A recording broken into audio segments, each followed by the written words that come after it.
Good Sunday morning, folks, and thanks for joining us this weekend. I hope you all are having a fantastic morning so far, enjoying your cup of coffee or some breakfast. Right now, we are talking to the folks from CASA. Now, we are going to be talking about the CASA Gala coming up. So we are joined right now by Veronica Whittaker and Bianca Lopez. Thank you both so much for coming in today. Thank you for having us. Yes, appreciate that. Thank you. So before we talk about this wonderful gala, which I've already read a little bit about, and it sounds super exciting, why don't we talk a little bit about CASA itself and tell us a little bit about what you all do. So CASA Hidalgo is a nonprofit organization. We are volunteer-based, and what our volunteers do is they represent the children in foster care, children who have been abused or neglected, and they represent their best interests in the courtrooms. Wow, okay. Now, how long has CASA kind of been here in the Valley? We've been in the Valley since 1994. Wow.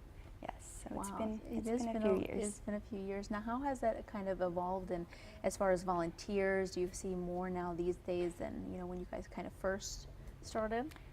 Well, I've been there for about 3 years, and I've definitely seen an increase in the volunteerism with CASA Hidalgo.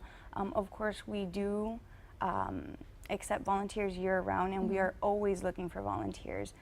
Currently, we service about 350 children, and there's approximately anywhere from 500 to 700 in the system at any given time. Wow. So we're always looking for volunteers to come help out, help these children, as we would like for every child in foster care to have a CASA.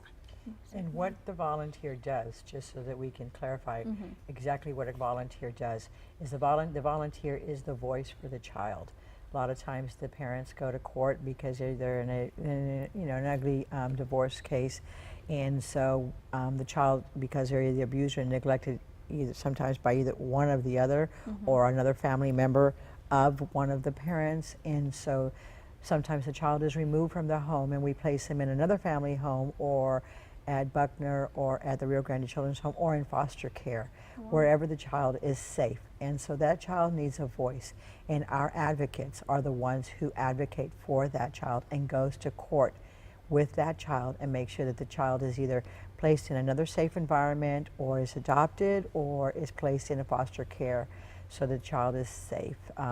Sometimes our families come with 3 or 4 children in one family, up to 11 in one family, and so our advocates, we have, if there's a large number in the family, then our kids have more than one advocate. 3 are appointed to the family, and they follow them throughout the year. So our advocates truly are our support. Most definitely, and of course, in those years, and of course, starting, I think that relationship, they kind of have to build a bond there because, of course, that sense of trust. And I know it's going to be nerve-wracking having this other adult come into your life, and you're kind of trusting them to kind of be your voice that you're trying to have. So, wow, that's amazing. Now, do these advocates have to go through any kind of training process to become? And Bianca is our volunteer coordinator, and so she does train all of the volunteers that come through, that are asked to be an advocate.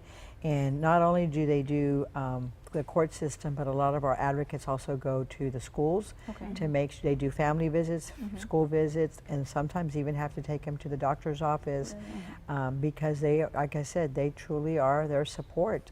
So Bianca does all our trainings at CASA and gets them prepared for the courts. And then once Bianca is done with them, then the advocates then are assigned to one of our case managers, and we have 3 case managers, presently have 3 case managers, and each one of them have 20 to 25 cases. And then at that point, then they follow the case manager and then work very, very closely with the case manager and the child so that they're well spoken, they're heard. Yeah, most definitely. Wow, and that is a process. Are there any kind of restrictions or qualifications that an advocate must need as far as 18 years of age, or should they be full-time employed or a student or anything like that? So there are a few requirements that they do have to meet. They do have to be 21 years or older to volunteer with our organization. They do have to pass background checks, criminal background checks and CPS background checks in order to work with a case. and they have to meet the requirements of the organization, complete training, as well as continued education while they're working with their case. Of course, wow, and of course you have dozens, I'm sure, of volunteers there, and of course, seeing as you need the fundraising help, and of course this is the not the 9th annual, it's the 5th annual, my goodness, can't believe it, and this year's theme is Casa Blanca. Yes, it has always been Casa Blanca, okay, Casa and so Blanca. so we just have, moved on. This year we're very, very excited because the District Attorney Ricardo Rodriguez is a huge supporter for Casa.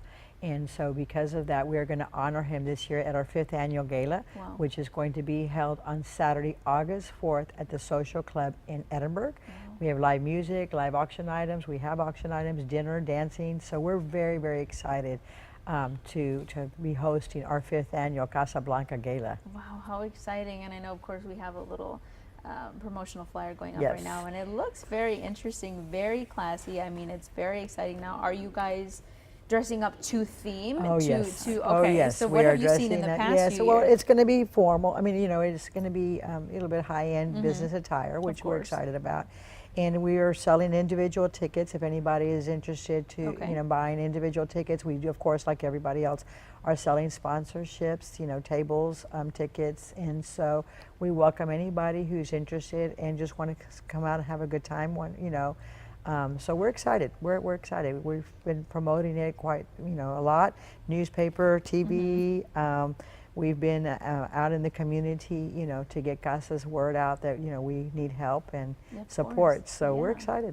Of course, most definitely. Okay, so why don't we go over just where can they go to get more information if they want to buy tickets or even a table perhaps? Where can they go to do all of that? Well, of course, they can call CASA of Hidalgo County right off the bat at 381-0346, and they can come by our office, or they can even email us, and we'll go out to their business, and we're more than welcome to deliver a packet to them, email them a packet if they're interested in becoming a sponsor, buying tickets, or even just donating an auction item.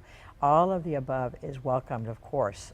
We're at 1001 South 10th Street in Edinburg, Texas, and so that office has been there since 1994. Wow, since the very beginning. Yes, wow, yes. So we're it's well established in our community. Most definitely. So what are some of the things, quickly before we go, that you're most excited for this upcoming fundraising event?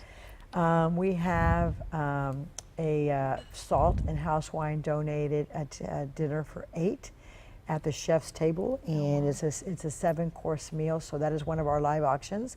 We have a paella dinner for 20 that is also going to be our live auction. We have a beach house with a fishing trip and a fishing guide, the fishing poles that we're very, very excited about. Of course, we're going to be raffling off. You can buy a card like a player, the ace of spades or the ace of clubs or whatever. And then it's $100 for a ticket for a Rolex, for a chance to win a Rolex. Oh my goodness. Yeah, so we've got a lot going on. Like, again, because we're going to be honoring Ricardo Rodriguez, who has totally supported our community and supported CASA and so many other nonprofits. It's time that we give back to him and honor him and make this a special evening for everybody. Perfect, of course. Well, thank you both so much for coming on this show today. I really appreciate it. Well, we're glad you had us. Yes, thank you. Of course, folks, that event is on August 4th, so make sure to go ahead and give them a call or go to the website to get some more information and go out and support a great organization that definitely could use your help. All right, folks, well, when we come back, we are talking to Palmer Drug Abuse Program and their upcoming fundraising event as well. We'll be right back.